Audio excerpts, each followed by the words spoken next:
बहुत बहुत स्वागत है आप सभी का अनदेखी टॉक्स में। आज आप लोग को जो पीसी होता है, जैसे अलग अलग पॉलिटिकल जो पार्टियां हैं उनका प्रेस कॉन्फ्रेंस होता रहता है टाइम टू टाइम, तो वो आज इस ब्लॉग में आपको दिखाएंगे कैसे क्या कुछ बातें होती हैं, क्या कुछ होता है, जो जिला अध्यक्ष होते हैं क्या कुछ प्रेस कॉन्फ्रेंस में शेयर करते हैं मीडिया कर्मियों के साथ। तो इस ब्लॉग में बने रहिएगा। फिलहाल अंदर लोक जनशक्ति पार्टी रामविलास, जिसके राष्ट्रीय अध्यक्ष चिराग पासवान जी हैं, उनका पीसी है उसी पार्टी की, जो कि यहाँ के जिला अध्यक्ष कैमूर के हैं गजेंद्र गुप्ता जी, बड़े भैया हैं, उनके सौजन्य से ये जो है कि पीसी हो रहा है और वही जो है कि संचालक भी हैं इस प्रेस कॉन्फ्रेंस के। तो अंदर ले चलते हैं, आपको दिखाते हैं पूरा किस तरह से पीसी होता है, क्या बातचीत होती है, क्या सवालात, क्या जवाबदेही होती है, या फिर किन किन बिंदुओं पर ये पीसी है। तो बने रहिएगा। आज लोक जनशक्ति पार्टी रामविलास कैमूर के तरफ से आयोजित ये प्रेस वार्ता जो प्रदेश नेतृत्व के निर्देश पर आयोजित की गई है, इसमें उपस्थित आप सभी तमाम media, electronic media, print media एवं प्रिंट मीडिया के छायाकार साथी, आप सभी सम्मानित महानुभावों का मैं लोक जनशक्ति पार्टी रामविलास कैमूर जिला अध्यक्ष के रूप में आपका स्वागत करता हूं, अभिनंदन करता हूं।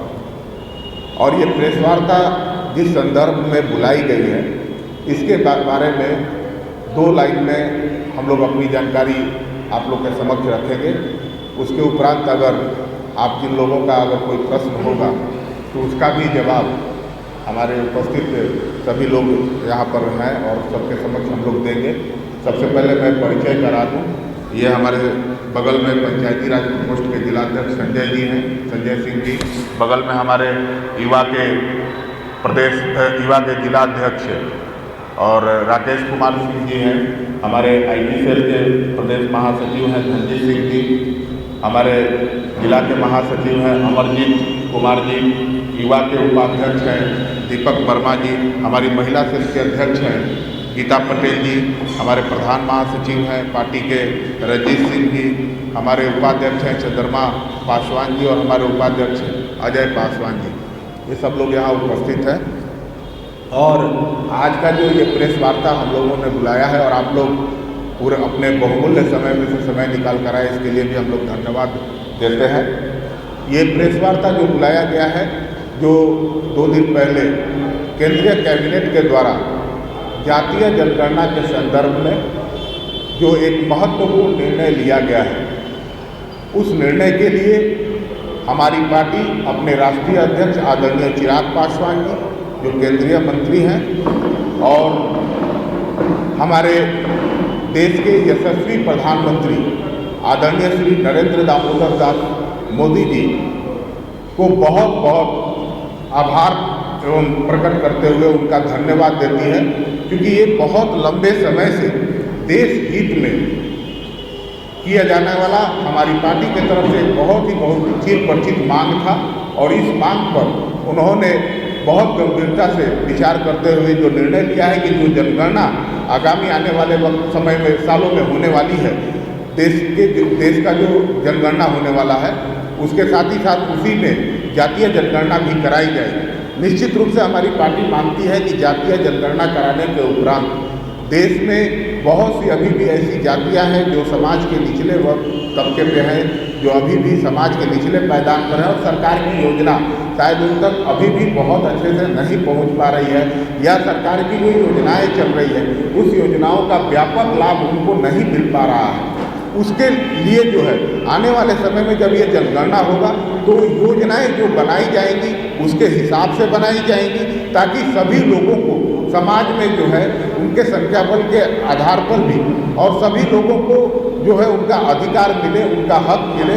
और जो विपक्ष के द्वारा जो एक स्वयंभू गढ़ित जो राजनीति करने का बार बार प्रयास किया जा रहा था और देश को गुमराह करने का जो प्रयास किया जा रहा था, उस पर भी मुझे लगता है कि एक पूर्ण विराम लग गया है इस निर्णय के बाद।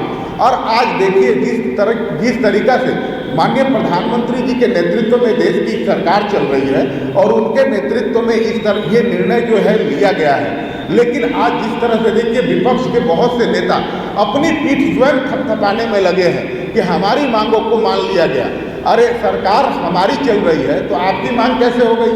और अभी एक प्रदेश के पूर्व मुख्यमंत्री भी कहते फिर रहे थे कि जातीय जनगणना जो बिहार में हुआ उसमें उनकी भूमिका थी। अरे सरकार जो थी वो नीतीश कुमार की है, मुख्यमंत्री नीतीश कुमार है, कैबिनेट उनके आधार पे चलती है, तो उनका कैसे भूमिका हो गया। ये बहुत सी चीज़ें हैं। तो निश्चित तौर से जो है हम लोग मानते हैं कि एक बहुत क्रांतिकारी कदम है और इस कदम का हम सब लोग मिलकर स्वागत करते हैं, अभिनंदन करते हैं और माननीय आदरणीय प्रधानमंत्री की और अपने राष्ट्रीय अध्यक्ष जी के प्रति साधुवाद जो है यहाँ से हम लोग साधुवाद करते हैं कि आप लोगों के माध्यम से भेजते हैं। और इसके साथ ही साथ संगठन के दृष्टिकोण से भी हम लोग लगातार काम कर रहे हैं और हमारी संगठन यहाँ काफ़ी मजबूत है। और एनडीए में आने वाले वक्तों में हम लोग यहाँ चुनाव जो है, क्योंकि 10 साल से हमारी पार्टी यहाँ चुनाव नहीं लड़ी है, लेकिन आने वाले समय में हम लोग चुनाव लड़ने के लिए प्रतिबद्ध हैं और हमारी पार्टी जो है यहाँ निश्चित तौर पर चुनाव लड़ेगी। इसका प्रस्ताव भी हम लोग अपने राष्ट्रीय अध्यक्ष जी को भेज चुके हैं और आज के माध्यम से भी हम लोग भेजेंगे। और कम से कम 2 सीट पर जो है हम लोग यहाँ चुनाव लड़ने का प्रस्ताव हम लोगों ने किया है और उसमें कम से कम 1 सीट जो है भभुआ सदर, जो 2010 में हमारी पार्टी यहाँ जीती हुई है और अंतिम जो स्वर्गीय दिवंगत विधायक प्रमोद पटेल जी रहे थे, वो अंतिम बार लोक जनशक्ति पार्टी रामविलास के ही सिंबल पर उन्होंने चुनाव जीता था और वो अंतिम बार जो विधायक भी रहे वो हम ही लोगों के सिंबल पर रहे। तो ये इस सीट पर हमारी दावेदारी बहुत मजबूत है और हमारी पार्टी जो है निश्चित तौर पर भभुआ लड़ने के लिए प्रतिबद्ध है। इसकी सूचना भी हम लोगों ने राष्ट्रीय अध्यक्ष जी को दे दिया है और आज आपके माध्यम से भी हम लोग जो है गठबंधन और राष्ट्रीय अध्यक्ष जी तक इस बात को पहुंचाने का प्रयास कर रहे हैं। गजेंद्र जी, जैसे अभी आप जो पीसी कर रहे थे उसमें बहुत सारी चीज़ों पे आपने डिस्कशन किया, लेकिन सबके उपरांत हमारा एक मुख्य प्रश्न है। अभी हमारे देश में कुछ दिनों पहले आतंकी हमला हुआ था पहलगाम में, तो कहीं ना कहीं केंद्र में जो मुख्य चेहरा है, जिसके आपकी पार्टी के साथ गठबंधन भी है, तो वो उस पर जवाबदेही न देकर ये जाति जो है कि जनगणना वाला खेला जा रहा है देश में, तो इसको किस रूप में आप लोग जो है कि देख रहे हैं? देखिए, एक चीज़ आपको बताते हैं, घटना कितना भी बड़ा हो जाए सबकी सहानुभूति है, हम लोगों की संवेदना है, लेकिन इसका मतलब ये नहीं है कि दिन होना बंद हो जाएगा, रात होना बंद हो जाएगा। जो व्यवस्थाएं हैं वो उसके अनुरूप चलती रहेंगी।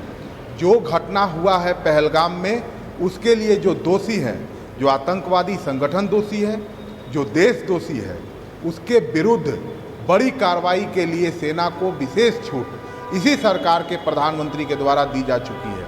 और इस संदर्भ में कब क्या आप लोगों को कौन सा खबर मिलेगा ये कहना बड़ा मुश्किल है, क्योंकि पिछले बार भी जब हुआ था पुलवामा का घटना, तो आपको याद होगा कि उसके 11 दिन के बाद सर्जिकल स्ट्राइक हुआ था।